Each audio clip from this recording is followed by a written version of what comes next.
So we're looking at She Will Be Loved by Maroon 5. And we're putting the capo on the 3rd fret of the guitar, which is mostly necessary just for the chorus. So we're going to start off on a C minor chord, which is like an A minor open chord, but because of the capo on the 3rd fret it becomes C minor. So and then you move it up to a B flat 7 bar chord. It's just with your first finger on the 6th fret barring across everything, 2nd finger on the 7th fret of the 3rd string, and you're going to pluck 2, 3, 4 with your fingers, and then 6 with your thumb.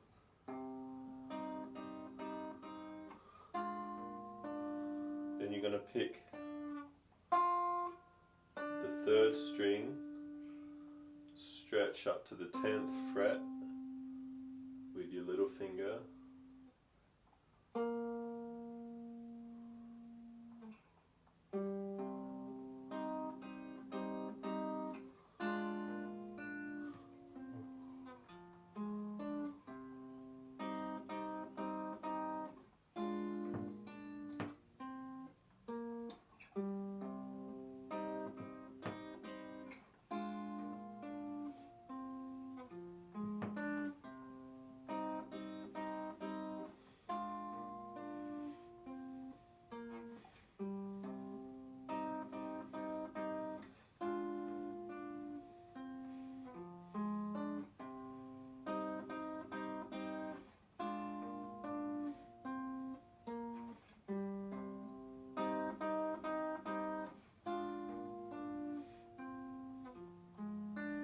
Now it's important when you do this bar chord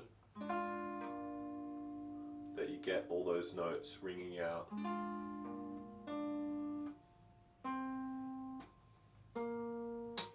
So that note, you can let it ring out.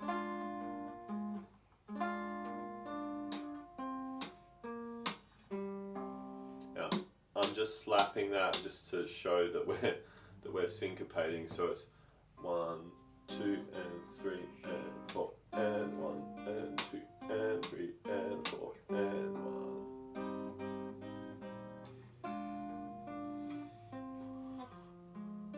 Now,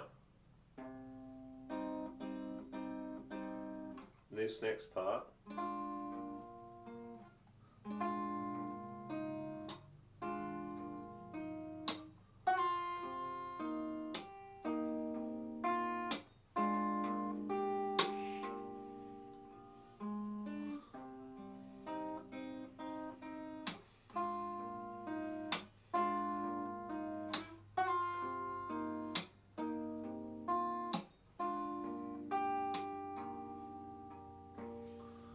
so we're going from the C minor, B flat 7. Now the melody note is going to go to the 4th of the chord.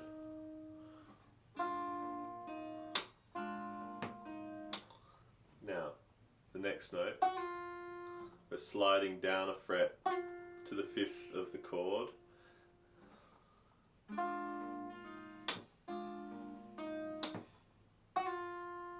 And then we're going to C minor, but it's this shape up here.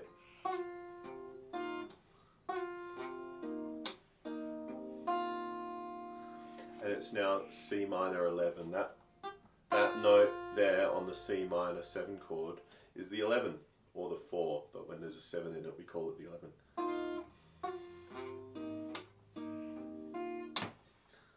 Then back to the B flat 7.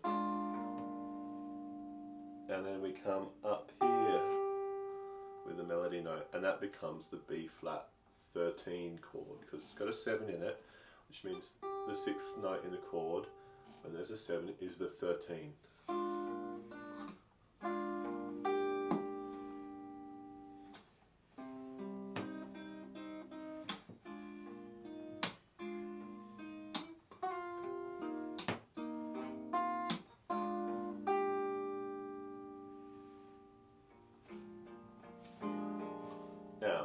chorus.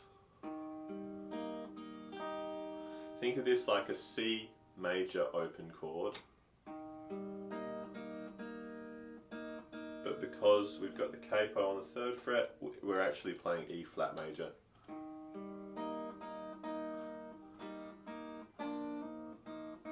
Now think of that B flat major chord like a G major open chord.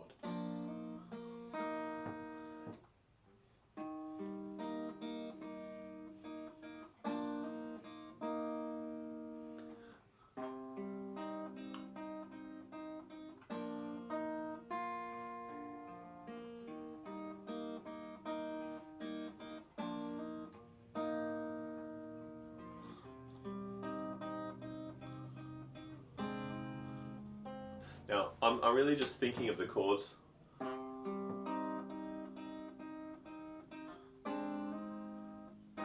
And the melody, I'm just thinking of the two things together. And then when we've got a gap in between, I just put a couple of notes in between. So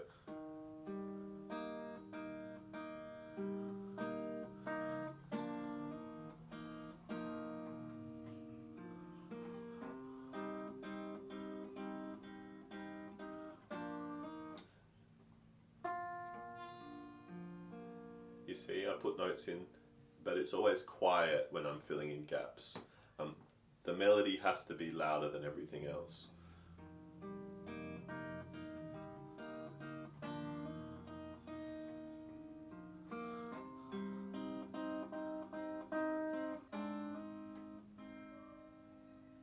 We go to A flat major, which you can do with your thumb on the A flat on the 6th string.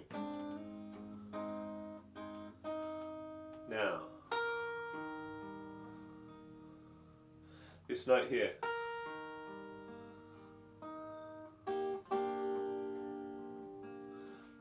it's got to ring out, you know.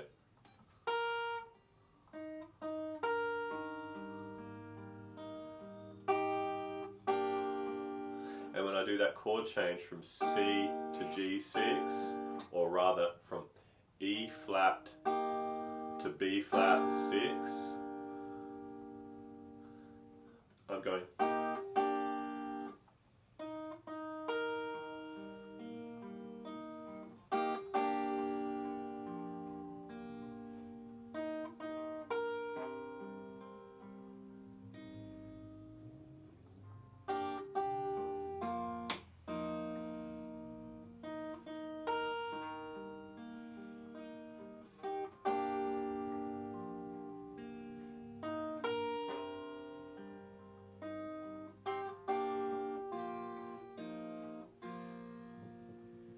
So you get the idea. It's really, as long as the chords are moving and the melody is playing along with it, you can sort of just pick notes in between to fill in the gaps.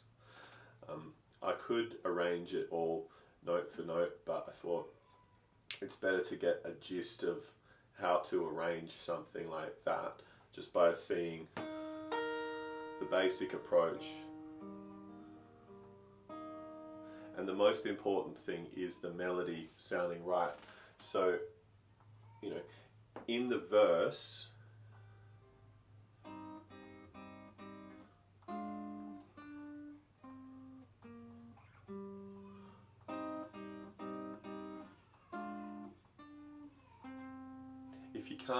if you're having trouble with the chord,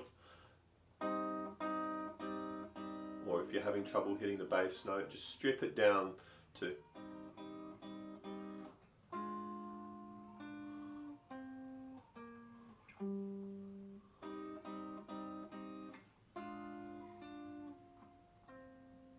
even down to the melody.